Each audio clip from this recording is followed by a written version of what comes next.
자연이 우리에게 주는 감동은 어느 예술보다 위대합니다. 구름, 태양, 바람, 그리고 더없이 푸른 하늘이 연출하는 멋진 대자연의 풍경을 앞에 두고 캠핑을 하면 기분이 어떨까요?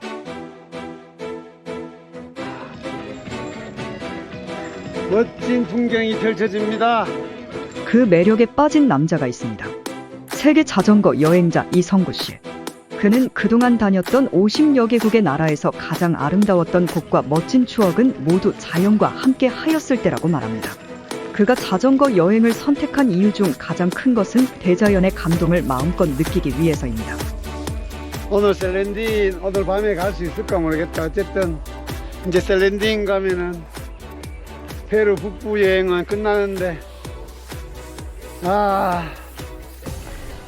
이 풍경이 계속 눈에 밟힐 것 같다. 이 자전거를 끌고 내가 지금 안데스를 달리고 있습니다. 물론 배낭여행도 자연을 즐길 수 있지만 자전거 여행은 대자연을 맞이하기 위한 과정을 겪고 난 뒤에 만나는 것이라 더욱 감동이 크다고 그는 말합니다. 예를 들어 페루의 마추픽추를 가는 대부분 사람들은 쿠스코에서 마추픽추의 거점 마을 아구아스 깔리엔테스까지 차로 몇 시간 만에 이동합니다. 그러나 그는 쿠스코에서 5박 6일간 자전거로 달려서 아구아스 깔리엔테스에 도착합니다. 5박 6일간 달리는 동안 쿠스코의 3대 명산인 베로니카 설산, 해발 5,860m의 웅장한 만년설 아래에는 아브라 말라가라는 언덕이 있습니다.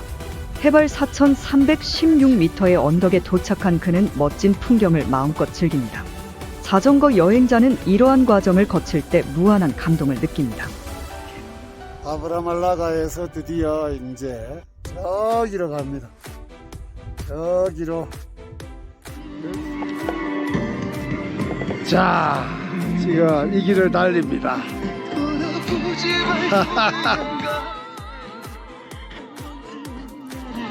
바모스 마추픽추.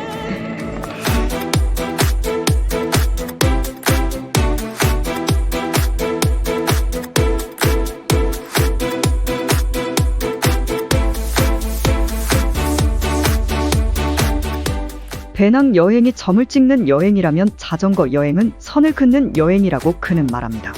넘어지면 일으켜 세우기조차 힘들 정도의 무게를 지닌 짐을 많이 실은 자전거를 끌고 높은 산 언덕길을 오르는 것은 쉬운 일이 아닙니다.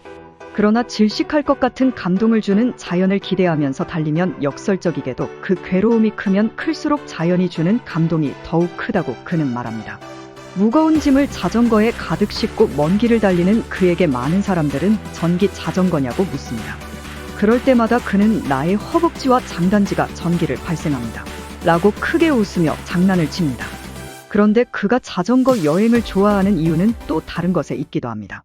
그것은 바로 아름다운 대자연 속에서 캠핑 생활을 하는 것입니다. 캠핑 장비를 모두 가지고 여행을 하는 그는 언제 어디서든지 숙박과 식사가 해결될 수 있기 때문에 매우 자유롭습니다. 언제 어디서든 멋진 풍경이 나타나면 그는 그곳에 세상에 둘도 없는 멋진 나만의 집을 짓습니다. 그는 호텔을 가장 선호하지 않습니다.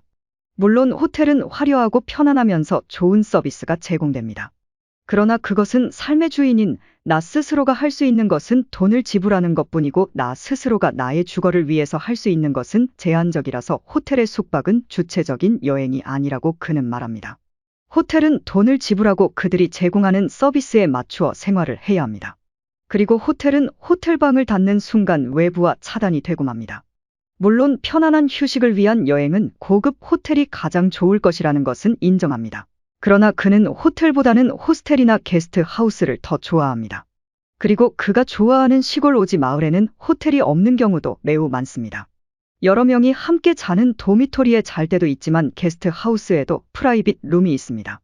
게스트하우스를 선호하는 이유는 첫째가 주방을 사용할 수 있어서 그리운 한식을 마음껏 조리해 먹을 수 있기 때문입니다. 늘 한식 재료를 가지고 다니는 그는 슈퍼마켓이나 시장에서 고기, 채소 등을 구매하여 맛난 한식을 해 먹습니다. 그리고 게스트하우스의 장점은 여행하는 세계의 많은 나라에서 온 친구들과 수다를 떨 수 있고 운이 좋은 경우는 게스트하우스에서 주최하는 파티에 참석도 할 수 있기 때문입니다. 그동안 여행길에서 사귄 친구는 대부분 게스트하우스에서 만난 친구들입니다. 특히 2019년 한국에 전남 여수에 자전거 여행을 갔을 때 그는 게스트 하우스에서 스페인 말라가에서 온 친구들을 만났습니다. 그 후 그들과의 우정은 지금까지도 이어져서 몇 년 전 스페인에 갔을 때 그들의 집에 3일간 머물기도 했습니다. 그렇게 전 세계를 다니면서 많은 나라의 사람들과 대화를 나누다 보면 굳어진 생각을 흔들게 되어 사고가 더욱 유연해져서 좋다고 그는 말합니다.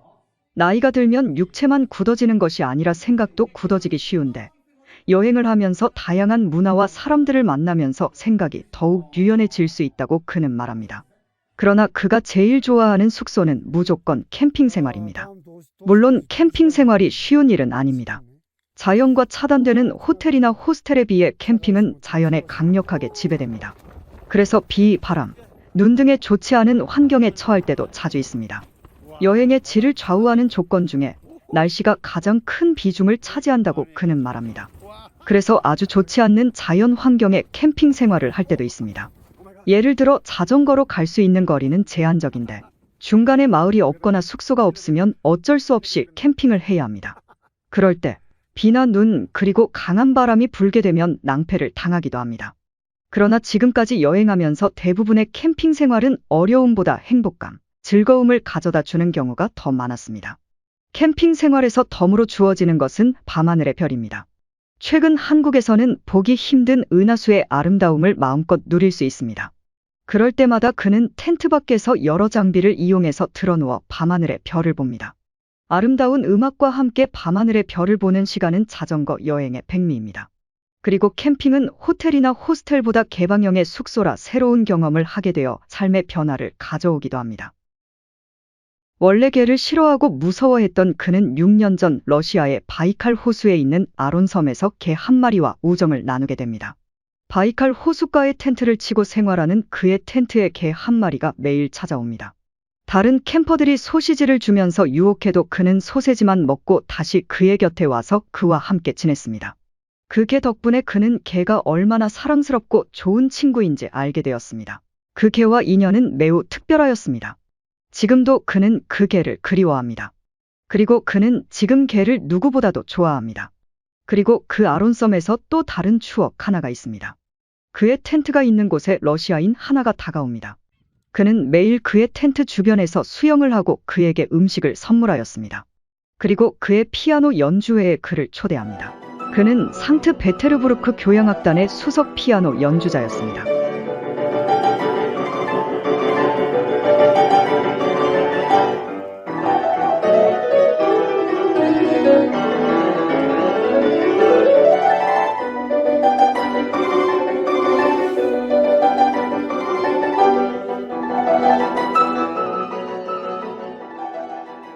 그리고 그는 그 러시아 피아니스트와 우정을 나누었습니다.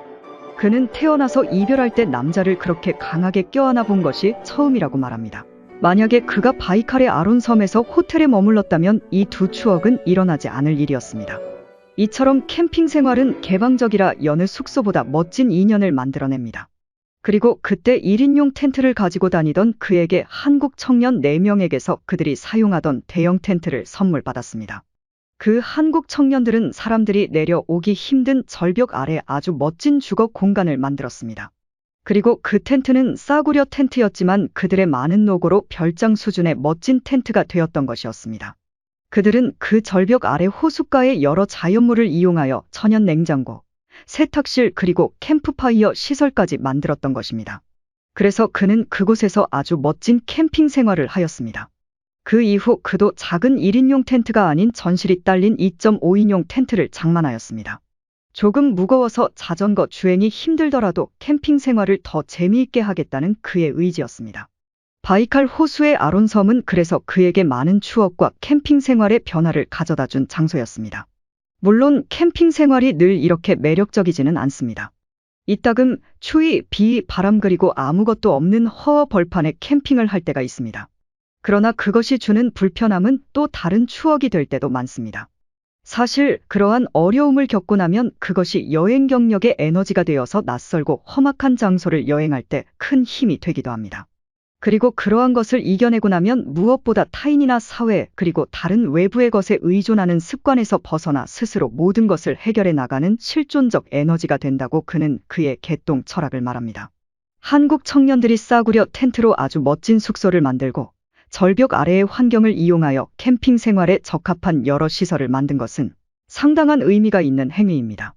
타인이 만들어준 시설을 이용하는 것이 아니라 스스로 그것을 만들었기 때문에 그 텐트와 주변 시설에 대한 추억은 아주 오래오래 지속될 것입니다.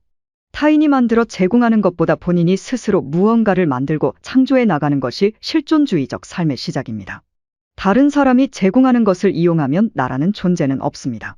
그러나 내가 스스로 무언가를 만들고 극복해 나갈 때 나라는 존재는 강하게 나타나기 때문에 매우 큰 의미가 부여됩니다. 그래서 캠핑족들은 캠핑에 열광합니다. 사실 요즘 캠핑족들의 캠핑 생활비는 호텔비와 맞먹는 경우도 많습니다. 그럼에도 불구하고 그들이 캠핑을 좋아하는 이유는 이러한 점 때문이기도 합니다. 많은 사람들은 무언가 실행하고자 할 때 이런저런 불안과 걱정을 나열하면서 실행하지 않는 것이 낫겠다고 말합니다. 그는 그것을 선험적 실패라고 말합니다. 즉, 해보기도 전에 미리 실패를 예감하고 실행하지 않으려 하는 것입니다. 걱정만 하고 실패를 두려워하며 아무것도 하지 않으면 인생에는 아무 일도 일어나지 않습니다. 편안한 삶은 에너지를 잃은 삶입니다. 연력학에서는 그것을 엔트로피라 합니다. 불안함의 극대화, 엔트로피의 최소화, 그것이 에너지가 최고의 상태라고 말합니다. 어린 아이의 왕성한 시도와 불안하기 그지없는 호기심, 그리고 죽음을 앞둔 90세 노인의 걱정과 편안함, 그 비교가 우리의 삶을 어느 방향으로 가야 하는지 말해줍니다. 편안함의 추구, 그 궁극의 지향점은 죽음입니다. 사실 자전거 여행은 숙박과 식사가 해결되기 때문에 미리 계획을 짤 필요가 없고 미래에 대한 염려를 할 필요가 없습니다. 그런 이유도 있지만 그는 원래 미래나 과거보다 현재에 집중합니다. 내일 무슨 일이 일어날지를 걱정하는 것보다 지금 페달을 열심히 밟아야 목적지에 도착할 수 있기 때문입니다. 그래서 자전거 여행은 현재에 충실하고 도전적인 삶을 원하는 사람에게 아주 좋은 여행 방식입니다. 그의 많은 지인들은 이제 나이를 생각해서 편안한 여행을 하라고 그에게 권장합니다. 그러나 그는 2024년 곧 한국을 떠나서 브라질을 자전거로 여행하기 위해 지금 포르투갈어를 열심히 배우고 있습니다.